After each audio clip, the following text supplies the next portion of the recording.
Hello, I'm Stephen Pritchard. You're about to see a virtual excerpt of a one-man stage show created by Visionary Company. Albion Awake premiered in London in 2019 before COVID closed the theatres. The play weaves together the words and images of William Blake from his poetry, prose, letters and artwork into a narrative spanning the 3 years from 1800 to 1803. In this period, the Blakes left London for the first time to live in a cottage by the sea in Felpham, Sussex. These were years of hope, fear and turmoil for the Blakes, but also proved to be the creative crucible for 3 major works.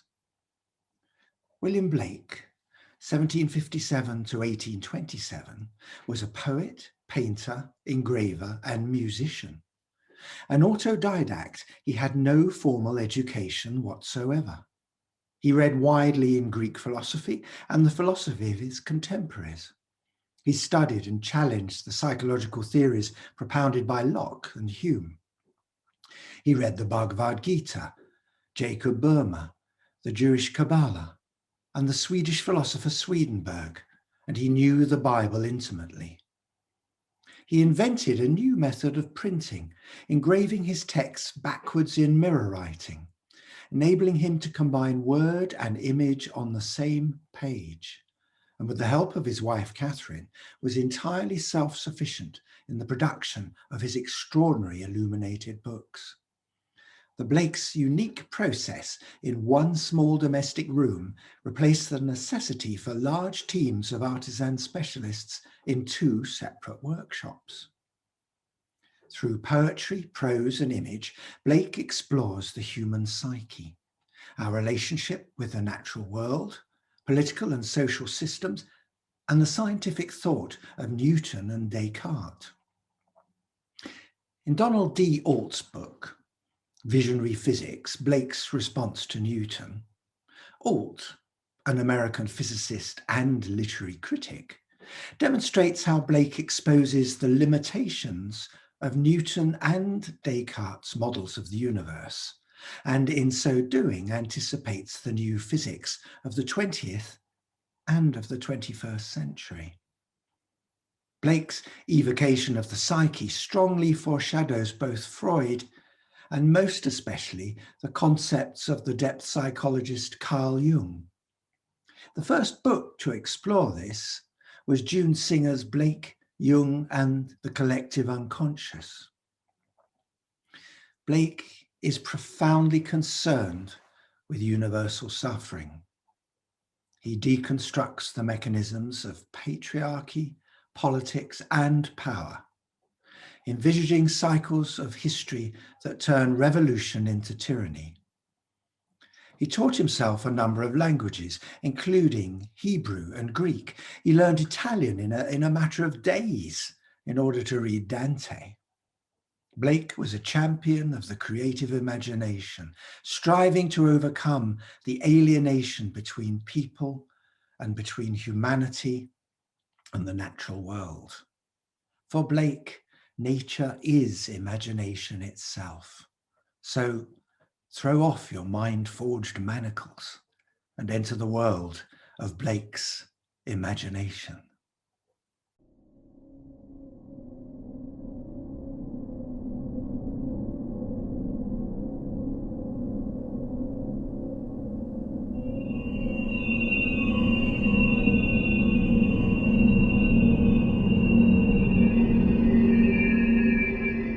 He was a man without a mask. His aim single, his path straightforwards, and his wants few. Striving with systems to deliver individuals from those systems. He was free, noble and happy. Materialism was his abhorrence. May God us keep from single vision and Newton's sleep. There are probably men shut up as mad in Bedlam who are not so. Possibly the madmen outside have shut up the sane people. William Blake is an unfortunate lunatic whose personal inoffensiveness secures him from confinement. His mental acquirements were incredible. He had read almost everything in whatsoever language. which language he always taught himself. A farrago of nonsense, the wild effusions of a distempered brain. He did not accept greatness, but conferred it. I have very little of Mr. Blake's company. He is always in paradise. The winners shout, the losers curse, dance before dead England's hearse.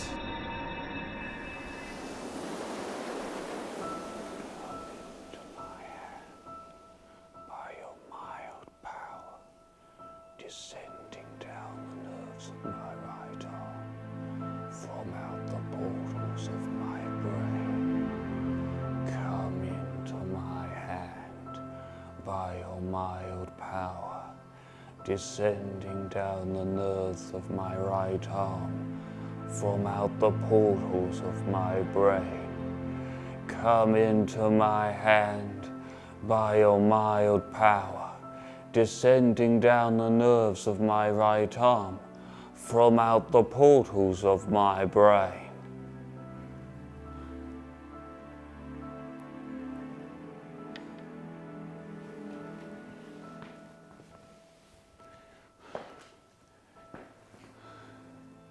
William Blake, born November 28th, 1757, in London, and has died several times since.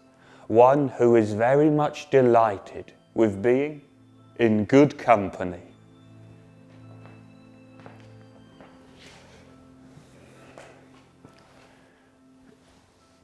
Dear Dr. Trussler, Reverend Sir, I really am sorry that you have fallen out with the spiritual world, especially if I should have to answer for it. If I am wrong in good company. You say that I want somebody to elucidate my ideas. But you ought to know that what is grand is necessarily obscure to weak men.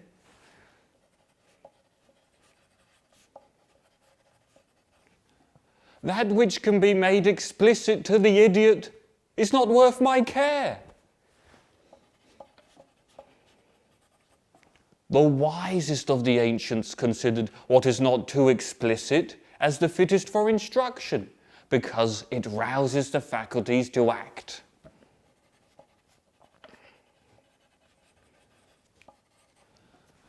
I feel that a man may be happy in this world, and I know that this world is a world of imagination and vision.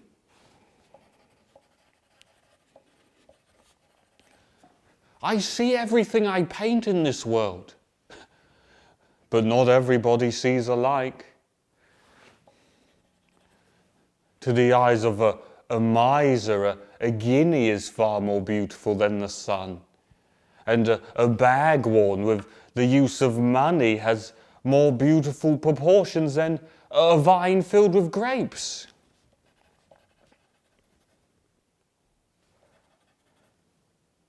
The tree which moves some to tears of joy is, in the eyes of others, only a green thing which stands in the way. Some see nature all ridicule and deformity, and by these I shall not regulate my proportions. And some scarce see nature at all. But to the eyes of the man of imagination, nature is imagination itself. As a man is, so he sees.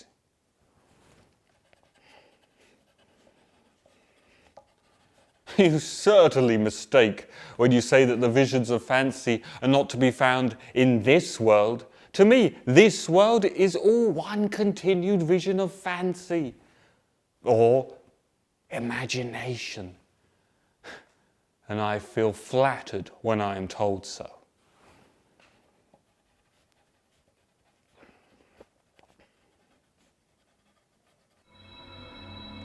as I was walking among the fires of hell, delighted with the enjoyments of genius, which to angels looks like torment and insanity, I collected some of their proverbs, thinking that as the sayings used in a nation mark its character, so the proverbs of hell show the nature of infernal wisdom better than any descriptions of buildings or garments.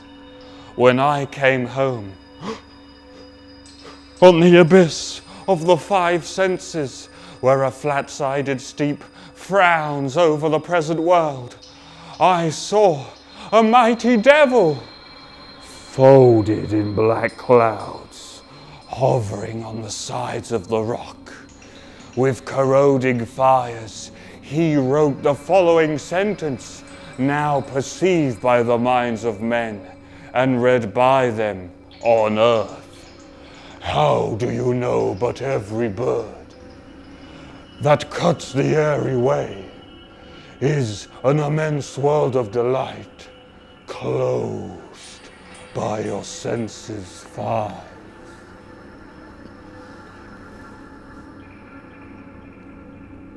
The most sublime act is to set another before you. If the fool would persist in his folly, he would become wise.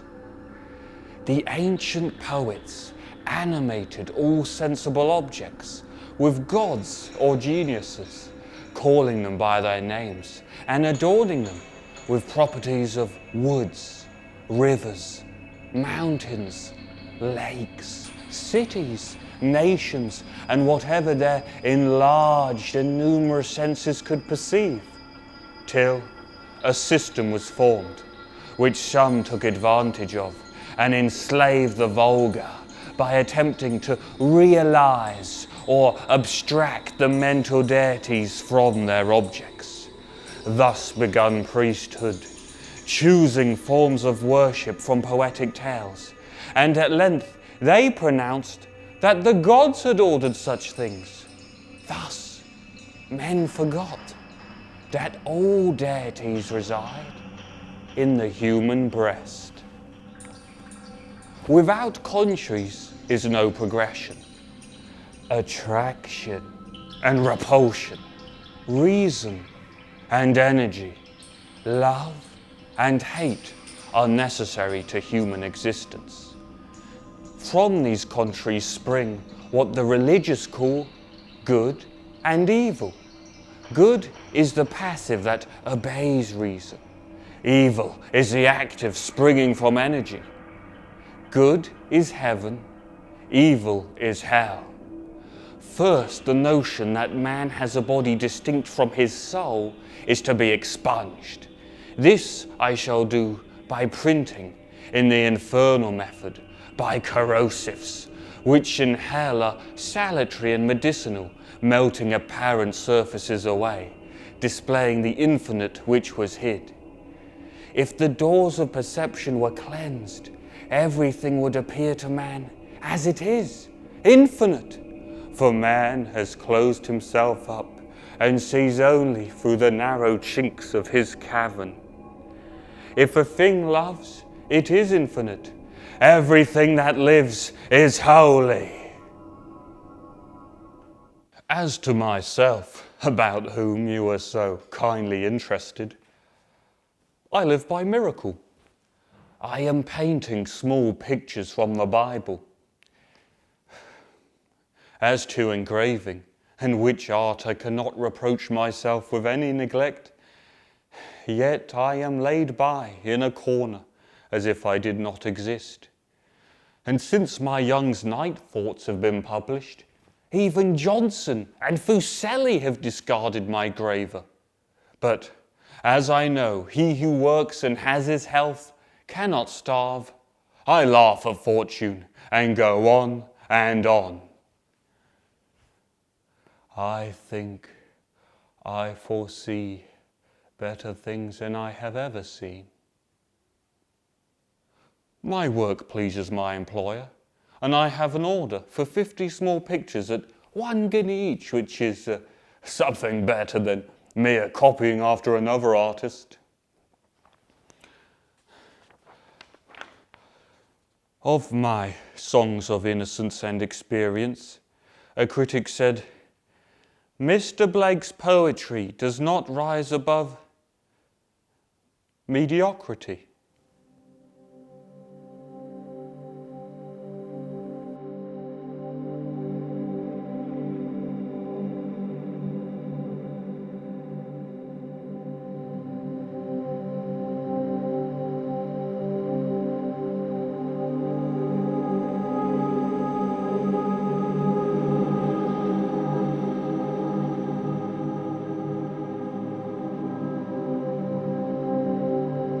I wander through each charted street, near where the charted Thames does flow, and mark in every face I meet marks of weakness, marks of woe, in every cry of every man, in every infant's cry of fear, in every voice, in every band, the mind-forged manacles I hear.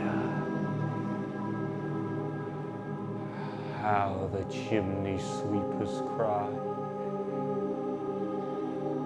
every blackening church appalls, and the hapless soldier's sigh runs in blood down palace walls. But most through midnight streets I hear how the youthful harlot's curse blasts the newborn infant's tear and blights with plagues the marriage hearse.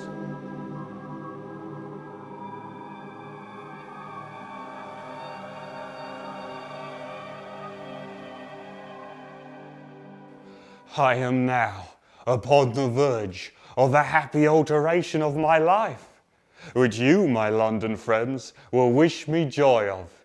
It is an alteration in my situation on the surface of this dull planet. I have taken a cottage at Felpham, on the seashore of Sussex between Arundel and Chichester. Mr. Haley, the poet, is soon to be my neighbour, and is now my friend, and it was to him I owe the happy suggestion. It was on a visit to him that I fell in love with my cottage. I now have better prospects than ever. The little I want will be easily supplied, and he has given me a 12 months' work already. I call myself now independent. I will be poet, painter, and musician as the inspiration comes.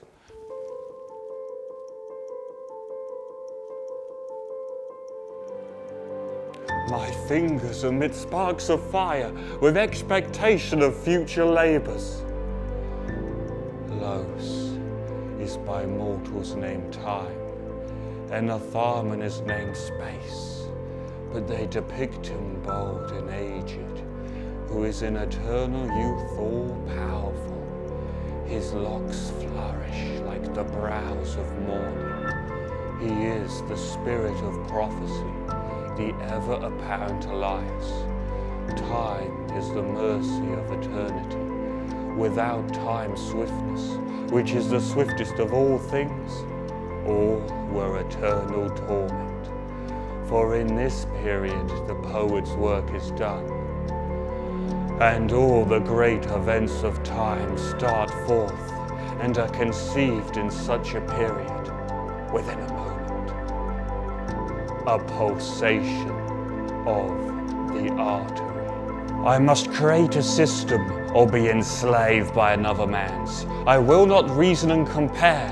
My business is to create. But Milton, entering my foot, I saw in the nether regions of the imagination the vast reach of Milton's descent. In my exchanges every land shall walk, and mine in every land. Mutual shall build Jerusalem, both heart in heart and hand in hand.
Albion rose from where he laboured at the mill with slaves, giving himself for the nations.